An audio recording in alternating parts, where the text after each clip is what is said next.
On a bien là le support pour mettre les coups de canon. Une semaine de préparation, au moins 3 camionnettes à charger. C'est ce qu'il faut pour embraser le ciel des Sables d'Olonne pour l'arrivée du vainqueur.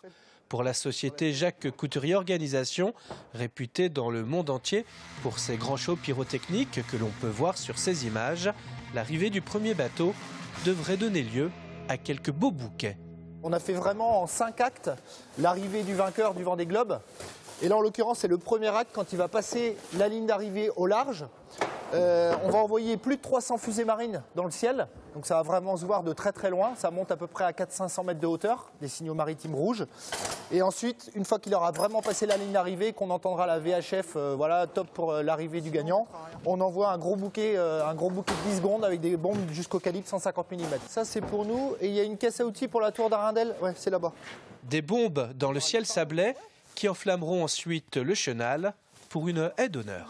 Donc vraiment une grosse séquence de 5 minutes, bien fournie, et avec du bruit, beaucoup de séquences, beaucoup de détonations, beaucoup de sifflets, beaucoup de couleurs. Et vraiment pour marquer encore une fois voilà, sa rentrée dans le chenal et pour vraiment chauffer les sablets. Et les chariots, on pourra les mettre dans le camion des flammes. Des sablets qui devraient en avoir plein les yeux, tout comme le skipper qui ne devrait plus savoir où donner de la tête, puisqu'une fois arrivé sur Terre, à Port-Olona, il sera encore accompagné d'une multitude de feux d'artifice jusqu'au podium.